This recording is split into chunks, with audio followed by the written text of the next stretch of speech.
Hello friends, welcome to my YouTube channel. दोस्तों, आज हम बात करने वाले हैं रिच डैड पुअर डैड के अध्याय 3 के बारे में।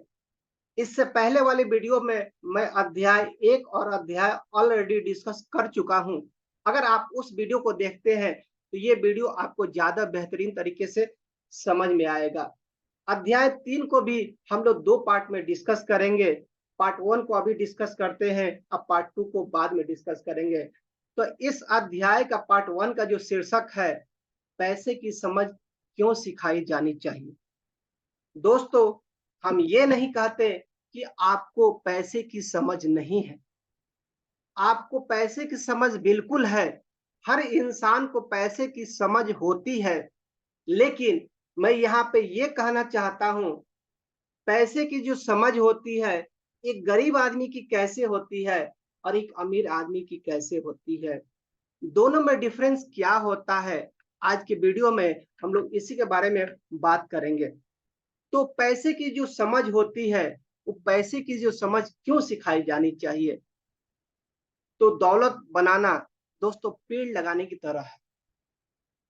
आप सालों तक पानी देते हैं और एक दिन इसे आपकी जरूरत नहीं रह जाती।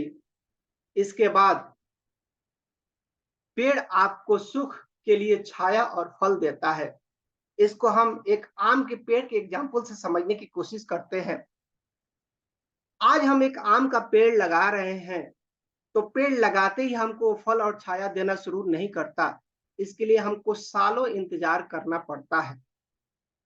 उस पेड़ को लगाते हैं, उसमें पानी देते हैं और उसको हर तरीके से बचाते हैं, उसको जानवरों से बचाते हैं और सालों तक इंतजार करने के बाद जब पेड़ बड़ा हो जाता है, तो हर साल हमको फल देता है और हमेशा हमको छाया देता रहता है जब तक वो आम का पेड़ रहता है।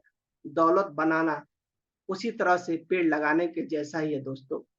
बहुत से लोग सिर्फ पैसे पर ध्यान लगाए बैठे रहते हैं और अपनी सबसे बड़ी दौलत पर ध्यान नहीं देते, जिसका नाम है शिक्षा। ज्यादातर लोग जिंदगी भर यह नहीं समझ पाते कि असल बात यह नहीं है कि आप कितना पैसा कमाते हैं, बल्कि यह है कि आप कितना पैसा रख पाते हैं। हमने लॉटरी जीतने वाले उन गरीब लोगों की कहानियां सुनी है जो अचानक अमीर बन जाते हैं, पर कुछ समय बाद वे फिर गरीब हो जाते हैं। हमने उन एथलीट्स की भी कहानियां सुनी है जो 24 साल की उम्र में करोड़ों कमाते हैं और 34 साल की उम्र में पुल के नीचे भी सोना पड़ता है। तो समस्या जो है वो धन की समझ की है दोस्तों। अगर हम अमीर बनना चाहते हैं तो हमारे पास पैसे की समझ होनी ही चाहिए। अगर आप अंपायर स्टेट बिल्डिंग बनाने जा रहे हैं तो सबसे पहले आपको एक गहरा गड्ढा खोदना पड़ेगा और एक मजबूत नींव डालनी पड़ेगी। अगर आप एक छोटा घर बनाने जा रहे हैं तो 6 इंच का कंक्रीट आप ढाल भी देते हैं तो उस पे भी आप घर बना सकते हैं। लेकिन प्रॉब्लम क्या है, ज्यादातर लोग अमीर बनने के चक्कर में 6 इंच के स्लैब पर अंपायर स्टेट बिल्डिंग खड़ी करना चाहते हैं। कैसे होगा? इसके लिए आपको अकाउंटिंग आनी चाहिए। देखा जाए तो अकाउंटिंग दुनिया का सबसे बोरिंग विषय है। यह उलझन भरा विषय भी है, परंतु आप लंबे समय तक अमीर बने रहना चाहते हैं तो ये महत्वपूर्ण विषय भी है। अब अमीर बनने का नियम 1, ये बहुत इंपॉर्टेंट नियम है और सिर्फ आप इस नियम को ही समझ लेते हैं, इसको जान जाते हैं, तो फिर आप अमीर बन सकते हैं। आपको संपत्ति और दायित्व का अंतर पता होना चाहिए और हमेशा संपत्ति ही खरीदनी चाहिए। अगर आप अमीर बनना चाहते हैं तो बस इतना ही जानने की जरूरत है। ज्यादातर लोग पैसों की समस्याओं में सिर्फ इसलिए उलझे रहते हैं क्योंकि उन्हें पता ही नहीं होता है कि वो संपत्ति खरीद रहे हैं या दायित्व। संपत्ति और दायित्व में फर्क क्या है?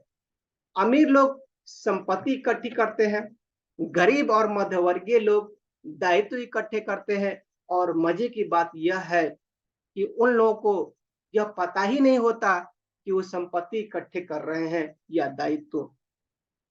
दोस्तों, संपत्ति क्या होता है और दायित्व क्या होता है, प्रॉपर्टी क्या होता है और लायबिलिटी क्या होता है, इसमें अंतर क्या है और कैसे हम प्रॉपर्टी और लायबिलिटी में अंतर को पता करके हम अमीर बन सकते हैं।